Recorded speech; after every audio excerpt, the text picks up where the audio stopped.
11 hours later. There it is. Oh. There it is, fully printed. We got some errors like that. A little bit here. Oh, it did print the... Okay, cool. I thought it like failed. Alright, here it is. Boom. Clean this up a little bit at the front. There's one error for sure. The Raspberry Pi mount goes right here, was barely attached. It was printed like a triangle for some reason. So when I took out the support, it just fell off. Alright, so I've got all the parts printed out. I have all the electronics.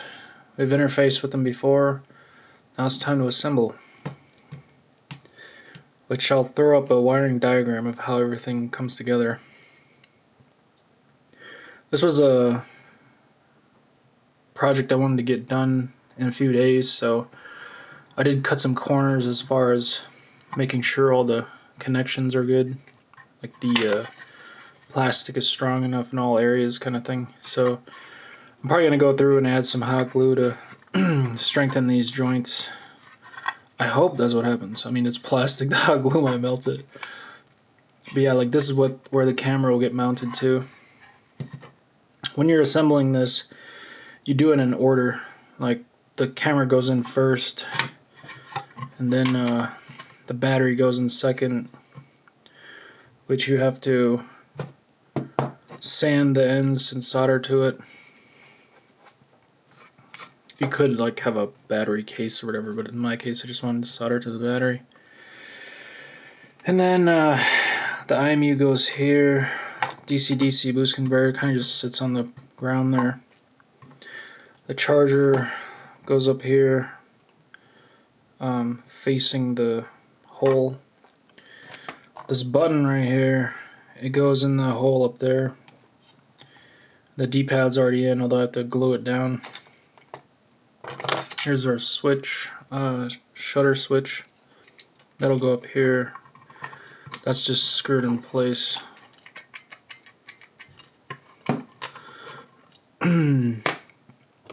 The one thing to get down is we have this daughter board. That's where all the electronics will get soldered to. And then it's connected to this GPIO 2x20 header, 40 pins. The Raspberry Pi is mounted this way in the body. So this right here has to be trimmed and has to fit in here. Actually, it's not. It is touching. But it has to be the same. Like it cuts off here with the Pi because it'll run into the OLED here. We've got a little 0.9 inch OLED that goes up to here. How's that fit? It's kind of weird because there's like a flimsy tab on the end here. So this is also just glued in place. Damn, it doesn't really fit well.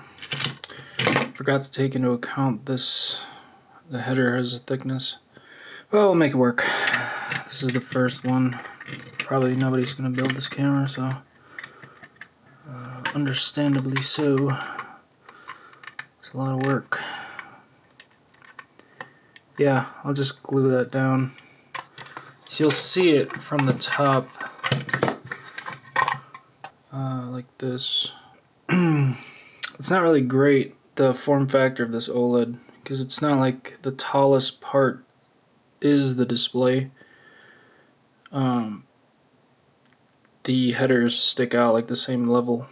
So yeah, I'm actually gonna switch lenses because this one is a little too wide for this. If you look at the side profile of this OLED,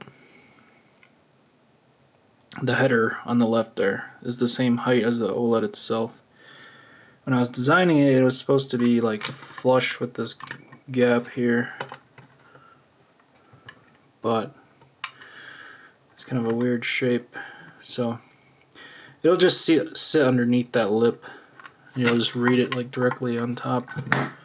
So there's another fail on my part. These holes don't line up. I don't know how I could have fumbled that, but yeah, they don't line up. The holes are too far apart. So I'll have to update that in the model. But for me, I'll just glue this sensor in. I'm gluing it down because I'm attaching like giant lenses to this thing. So this piece took 13.5 hours to print, so I was kind of in a hurry to bust it out. And yeah, you're seeing the small errors. Also, the mesh is like scuffed because I used SketchUp to design it. So one of these is like a power in, and there are exposed tabs you can solder to, where you can directly power the Pi. This is the DC-DC boost converter, so this will take our single cell battery that's like 3.7, 4.2 volts, and it'll bump it up to 5 volts, which is what the Raspberry Pi needs to work. And it'll go directly into it with a switch in between. This switch, you can see right here, it goes, it gets mounted in the back of this case, and you turn it on right there, which it's not great, but I wanted it to not be visible, like it makes the camera cleaner. Okay, so I did go ahead and put together this very crude wiring diagram. The electronics for this project is very easy. Like, so you've got the power system, the charger goes to the battery, and the battery goes to the DC-DC boost converter, which there's a switch between them so you can turn them off. That goes into the Raspberry Pi's 5-volt GPIO and ground. Then the OLED takes up, I think it's bus number 1. The IMU takes up another bus 0. You can use the same bus, but you have to write more code to, you have to specify the channels, but I'm just going to use the separate buses because they're free. And then we're taking the 3.3 volts from the GPIO of the Raspberry Pi, putting a 10K resistor in front of it, and then we're connecting that to all the buttons.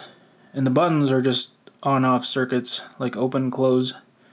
So it goes into the COM line of the 5D joystick, and all of the outputs, like left, center, up, down, right, or whatever, they go into a specific GPIO pin.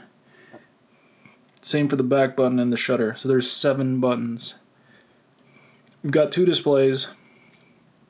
The 2.8-inch wave shear DSI display isn't showed on here because it's just plugged into the default like DSI out, like the camera. But yeah, and then you got the IMU here. So that's all there is to it. And what I'm doing here is all those connections are going to go to this, you could call it a daughter board. So I'll go ahead and solder this female 40-pin header here to this small board, which is about the same form factor as this board. Try not to have it extend too far. Actually, this one's shorter, so I'm going to use this one, even though this is technically a waist too. That's a lot of, it doesn't matter. These things are cheap. That'll sit in there after I attach it here. And then I'll take the 3.3 volt out, connect it to a 10K resistor. I'll connect some, I'll solder wires to that as a source. And those will go to the 5D joystick as mentioned, the button, and the shutter button. And then they'll just be connected to the GPIO pins. You do have to pay attention, because this is like upside down. So you have to make sure that you're connecting the right thing. But then it'll be an easy connection. And the wires will be based on where the electronics will be. the IMU is sitting down here. Just gotta leave it enough wires to reach. So let me go and do that.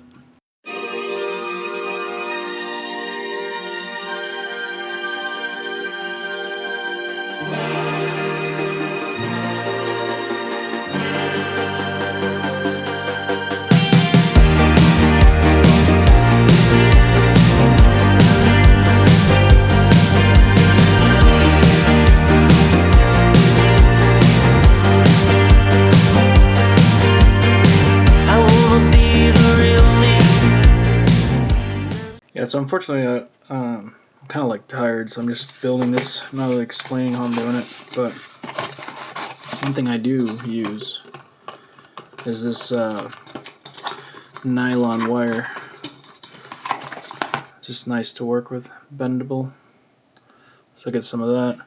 So this right here, the switch, yeah, that was a design mistake. Like, those screw holes were so small that would have definitely just sheared right off if you tried to tighten into them. So I just hot glued it into place, which is sad, but it works. I've also hot glued the HQ cam in place. Gotta give it the tap. That's not going anywhere. It's also nice how low it is to the body, so anything that gets mounted to it is purely going to be like the lens that sticks out. Yeah, so I'm just going along. I just did the 40-pin header, so I'll look at the wiring diagram and start soldering wires to this so they can be connected to the sensors and whatnot. So I'm going to solder the battery first because it goes like deepest into the body. Once you solder wires to it, you gotta push it in like this first, and then it's held in place by these clamps. I put time into designing this thing. I just got lazy near the end because of all these screws, but I was also 14 hours into designing this thing. Alright, so that's done. I took a sandpaper sponge thing and rubbed the ends, then I soldered onto them, and then I glued the wires to the battery itself and put tape around them so like any stress doesn't pull on the leads. So that should be good. I haven't cut it yet because the wires will go to the back piece to the switch, so holding off on that. I can just cut them in excess and then trim to size, but yeah. So I'm just going in order of ease of accessibility kind of thing. So the next thing I'll attach is the charger. That just goes over here. There's like a hole in the body. I should forgot this thing works. So you solder the battery into the charger, and then it has leads going out. So this charger, like, I think it's a BMS as well. There's another 3D printing design fail. This gap right here, since it was printed this way, I had to print support between them, and I had to take like a tiny flat screwdriver and pick it out. I ended up smacking this thing and it broke off. That's a Raspberry Pi peg. So yeah, that's pretty bad. I should have just made that solid, not even a channel. So now I'm trying to glue this thing back on so that the Raspberry Pi can screw into that, which I don't even know if that'll work. Worst case, the Raspberry Pi kind of just floats in the body because none of its ports are going to be exposed, so it doesn't really matter. But yeah, it has at least these two, which I broke this one too, or at least it wasn't connected when it printed, so that was great. This is the only like good one right here. Another fail. This guide here is too narrow, so the charger doesn't fit. So what? The charger right here has these like charging LEDs, red for charging, blue for done. Those don't fit in here, so I just melted it with a the soldering iron so it'll fit. It's funny, it smells sweet, you know, it smells like candy. PLA, so it's like a little bonus for the mistakes. So I'm kind of jumping around in steps right now. I got the DC-DC boost converter partially wired in. That's going to the output of the charger. And then there's a switch between the DC-DC in, which is like the way it turns on the system. So when that's off, nothing runs. Got the camera wired in. I'm working on the hinge right now, the back display. The display pops in here with some resistance, like it's a nice satisfying pop, but it's not attached to anything, so you have to put a little bit of glue on the legs. And then yeah, I'm just putting the screws in now so I can feed the cable through.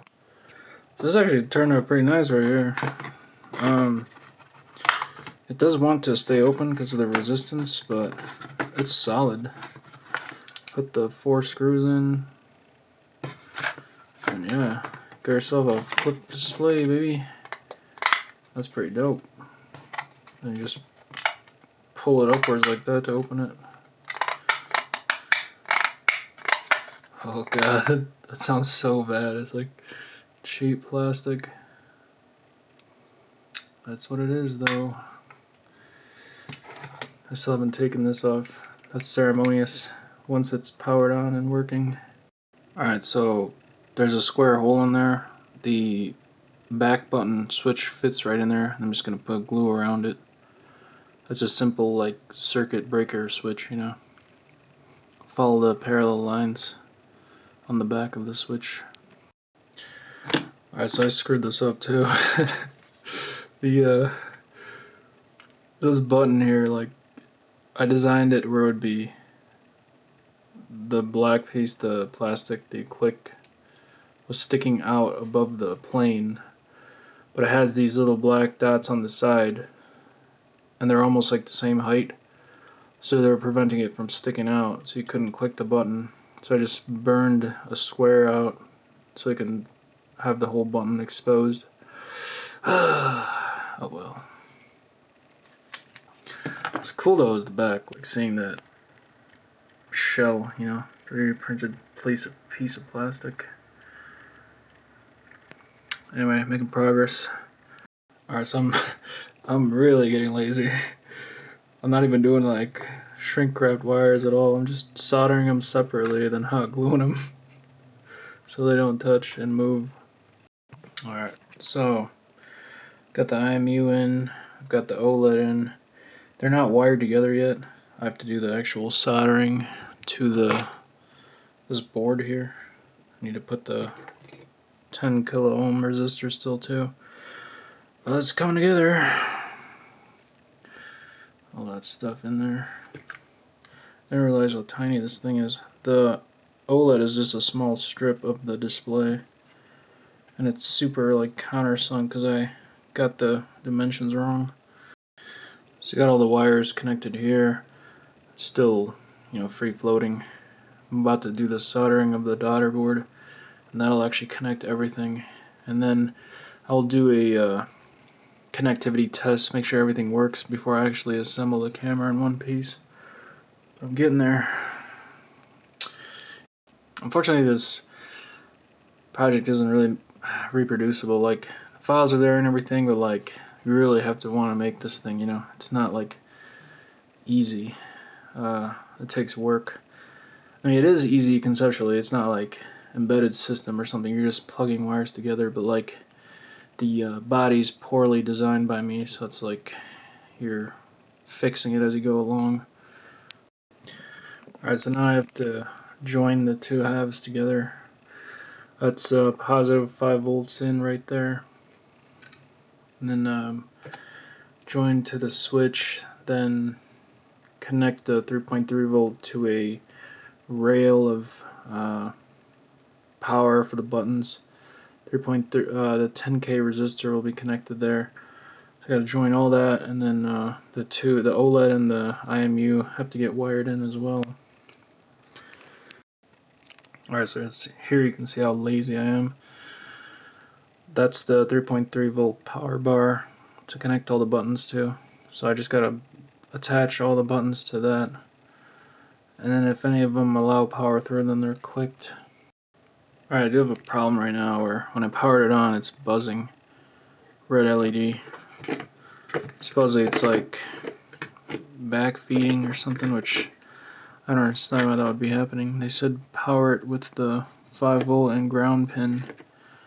Yeah, it's making this buzzing sound, so I'm gonna have to power it somewhere else, not through the GPIO pins.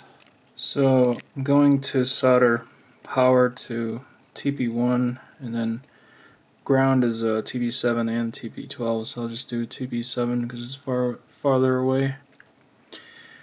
See how that goes. I did plug in a USB-C cable here and put the multimeter on there, and it does do around 5 volts. This is a thing I got from Raspberry Pi Forum, so I've done it for the Pi Zero, but for this one I was just going to try to do it through the GPIO pins, but it does not seem to be working. That weird buzzing sound. Which I'm not sure if it's because the DC is outputting 5.1, so it's more than 5 volts, but I don't know. Interesting, so it's actually the display cable that's causing a problem, or camera cable. It must be like flipped or something. Yeah, so I think I know what it is. I bought a bunch of these like extending cables. Where are they? The contacts are on the same side. I think it's supposed to be flipped like this one. That's only because of the modular Pi Cam. It has this like bridge to extend so you can swap modules. So yeah, I'm gonna try this one, see if that fixes the problem. I'm glad they make that dumb proof, you know. So I think the battery died and it tripped the charger. I cannot get power to come out. I almost stopped putting this camera together because of that, but I'm gonna keep going. I'm gonna solder all the connections to the board. I want to have it in one piece, you know. The vision. Make it real. Do it! Damn, look at that. I just went through and soldered it all. That was brutal. We got 7 signal wires, which are all based off the 3.3 volt 10K ohm tap. I've got 2 I2C buses being used, 1 and 0. That's for the OLED and the IMU. And then we got a couple of ground pins. The problem right now is the charger is not putting out voltage when I turn it on for some reason. And I swapped it too, so it's weird. And the battery itself has 3.8 volts, so it's weird. I thought the cutoff was like 3.2, which is really low. Yeah, that's odd. I want to test it right now, make sure everything works. I do have to plug in the display, but that's just a thing under this daughter board thing. Or I guess you could call it a hat. Yeah. Hat! Finally, it's in one piece. I just wish it would turn on.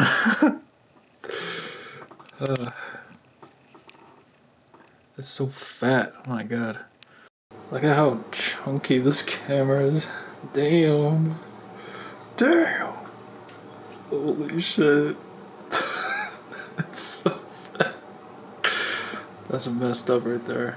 Too much space on the OLED. Damn, look at that thing. Yeah.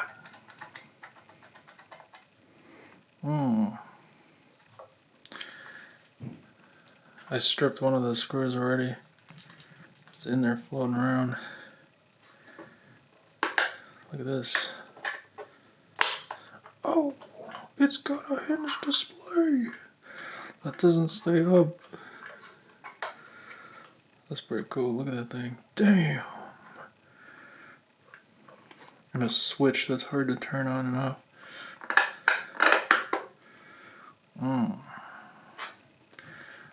Fat boy. Look at it. It looks so cool.